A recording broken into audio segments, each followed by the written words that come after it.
Well, let me tell you something, brother. Snort, snort, snort. Kogan. Drip. Snort, snort. I got the drip. Go. Then let's talk about last night's Street Fighter 6 stream, because this really was a mixed bag for me. I mean, if you've ever heard of the term mixed bag, this is the definition of that term. So, first half of the stream, okay, I made a commitment that this new year, in Street Fighter particularly, but hopefully in all fighting games, all right, I'm going to make an effort to not be toxic towards other players. Now, that doesn't mean I'm not going to shout out the netcode when it's not working. It doesn't mean I'm not going to say, oh, it dropped my input when I actually did it. But I'm not going to be toxic towards the other players and say, oh, these people are awful and, you know, insult them and stuff like that. Like, I feel like that is going too far. And I really hammed it up last year playing Street Fighter 6. I went over the top a lot of times, saying ridiculous things. The thing is, when I play Street Fighter 6, I feel like I'm letting loose. This is my one stream where I can be silly and irreverent and over the top. Very similar to how I used to be back in the day. That's how my Street Fighter 4 coverage was, you know, 13, 14 years ago. It was the same thing. And people really like that, but it's now 2024, and basically, people are, like, fed up with that, and they're like, oh my god, it's just not, it shouldn't be allowed, and shouldn't be allowed. It's my own stream. I can say whatever I want, you know, within reason. But it's not like I'm going to public forums. I'm not going to someone else's stream. I'm not in a tournament yelling at someone during competitive play. I'm just doing it on my own stream for my own audience. But admittedly, I will say, after the feedback and reactions I've gotten, I think I need to tone it down. All right? So I tried last night, and basically, it worked, I would say. I did not really get toxic to anyone last night playing Street Fighter 6. The first hour when I was playing with Blanco, we went back to rank, by the way. It was all ranked play, so all the master points were on the line. The whole first hour, I did really well. I actually gained almost 100 ranking points in that first hour. I went on an 8+ win streak, and I was doing good. I had some really close matchups, and admittedly, some of those matchups, I was basically getting very lucky, you know, with some of the wins that I had. And I admitted it every time. I was like, dude, that was just luck. I can't believe I won that one and stuff like that. But I was doing really well. I was on a streak, right? And then all of a sudden, in hour 2, it's like I'm playing a different game. Every match, and this is not me exaggerating, every single match, a critical input would drop that I definitely input on my joystick, and nothing would come out in the game. There was a couple times I did a move, 0 reaction. My character had no button input at all. And you could hear me click, and the character just stood there like this, doing nothing. It's like, so obviously it's not me. You can argue that sometimes it's me making it up. But when you obviously see me hitting buttons and nothing's happening, there's a problem with this game, right? And this was happening frequently. And again, as I keep telling you guys, basically with Street Fighter 6, with the way that this rollback netcode works, it favors people who play pattern play and mash buttons. It just does. Because the way rollback netcode works, it guesses what's happening. It predicts what's going to happen. And if you're someone who presses jab, jab, jab, jab, jab, it just assumes you're pressing jab again. And it'll give you that over someone who did the move to counter the jab. It's not supposed to. And if the connections were better, it wouldn't. But in a case where the connection isn't great, it'll just assume you pressed jab 100th time. And because of that, it's just not fair to the players, honestly. It makes it not competitive, you know? And it really is frustrating for someone who's maybe not playing as much. You know, I'm not playing as much as most people who play that game. I play, once a week, twice a week tops. So I'm not on the top of my game at all times. I know what I'm doing. I see what they're doing. Here comes a pattern. Here comes a trick. Here comes a mix-up. I know how to beat it. Move doesn't come out. That's it. Game over. And this happens all the time. You know, I don't pick top tiers in Street Fighter 6. I just don't like them in that game. I have picked top tiers previously, but I'm the kind of guy that when I play fighting games, I don't really enjoy picking the overpowered characters. I like picking a mid or low tier.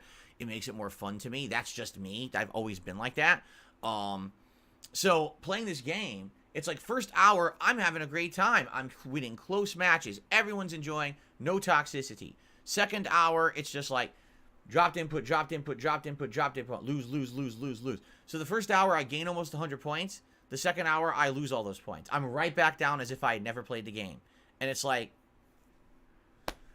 so where's the enjoyment? Honestly, if you're playing a game, right? And it's a 50-50 chance if the game even works when you play it, right? See, here's the difference. Imagine you're playing Hell, imagine you're playing Baldur's Gate 3, and 50% of the time that you go to play it, it boots, and you play it and you have a fun time.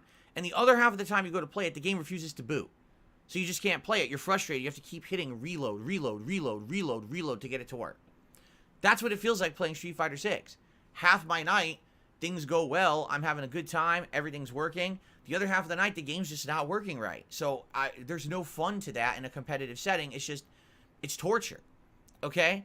So, basically the way I see it is this. I don't want to spend so much time on this game when it has degraded the way it has. Because originally it wasn't like this. You know, when you're in the early stages or even the first few months of any game, people are still establishing the meta. They haven't found the online abusive strategies that are insanely safe to get away with because of the way the netcode is designed. And it's more fun. There's more variety. There's more stuff to do in the game. And it feels more fair because of that. Now we've reached to the point in Street Fighter 6 where it's just everyone's picking their mains. Everyone's doing the same mash patterns, right? The same jab-jab mix-up throws. The same drive rush and almost unstoppable offense. And unless you can get that perfect opportunity to do the move to stop it, you will lose. And with the connections as they are, you just can't do it. Why do you think there are so few people using the lower tiers in this game? The few that actually do well, you got to give credit, right? These upper echelon people using the Dalsims and the Lilies and things, they got to deserve some big credit because those characters are so hard to use and to be consistent online. That's got to be applauded, you know? I don't know how they do it. I don't know how they could put up with that frustration when they're doing stuff and stuff is dropping. How you can put up with that, because it drives me bonkers. It really pisses me off. So, I came to a determination at the end of last night. I was like, not that it was a bad stream, because it really wasn't. But basically, I feel I shouldn't spend as much time on this game in the next 3 weeks, because remember, Tekken 8 comes out on the 26th.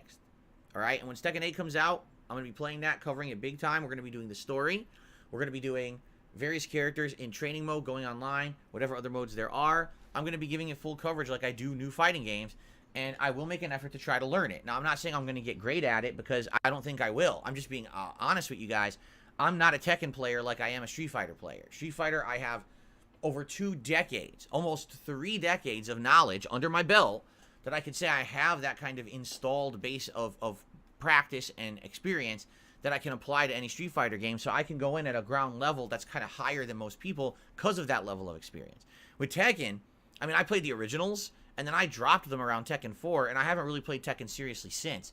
So you're talking an entire 10, 15 years, if not more, of games of Tekken that I never played competitively and I missed out on, and tons of gameplay mechanics, like the parries and the crazy juggles and the OTG ground bounces and the wall bounce mechanics. I don't get any of it. The last one, Tekken 7, I ate a super. Remember, they have a new move. It's not called a super, but it basically is a super move. Those were a new addition. I literally ate super 9 times out of 10 someone did it. It would just hit me because I'm never expecting that in Tekken. I'm like, there's supers in Tekken? Since when? Well, it was the new mechanic, and I got hit by it every single time. So, yeah. It drove me bonkers, and,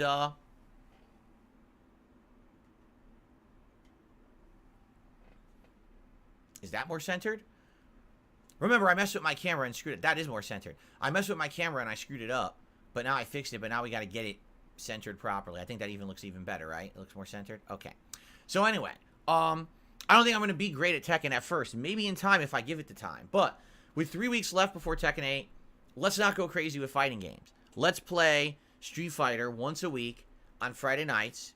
Okay, to give it a good send-off, you know, maybe some Blanca, probably go some more Dalsim. Maybe I'll bring back Honda for one stream, we'll see. But let's just give it a proper send-off, and then after that, I will go back to Street Fighter. When there's a new DLC character, I'll go back and check them out. When they do their seasonal updates, because they do these, they do seasonal updates where there's all new content in the game, and I'd like to go back to those as well. So I'm not giving up on Street Fighter, it's just I don't want to put that amount of time into it when really the fun has left the game. Really, unless I'm going to play this game insanely hardcore, I'm going to buy a gaming PC to reduce my input lag and the amount of input drops, and I'm going to be playing this game 5-6 times a week. I'm never going to get better at it because that's the level it's at now. You know, this is what happens with any fighting game. Typically, you're 7-8 months in. That's what it's become.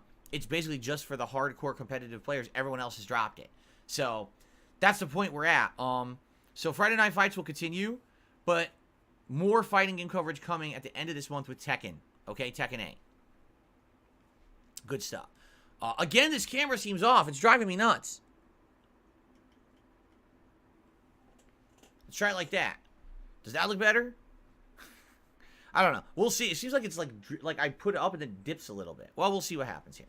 Okay, so that's my plans for fighting games after last night. I got the drip go. I got the drip go. I got the drip go. I got the drip go. I got the drip go. I got the drip go. I got the drip go. It's like a faucet that's dripping. You can't make it stop. So what do you want me to do? Have a mute button that every second I'm tapping the mute button just in case I'm gonna have to clear? Like, this is what I mean. These dumb kids. This is what it is. It's dumb kids.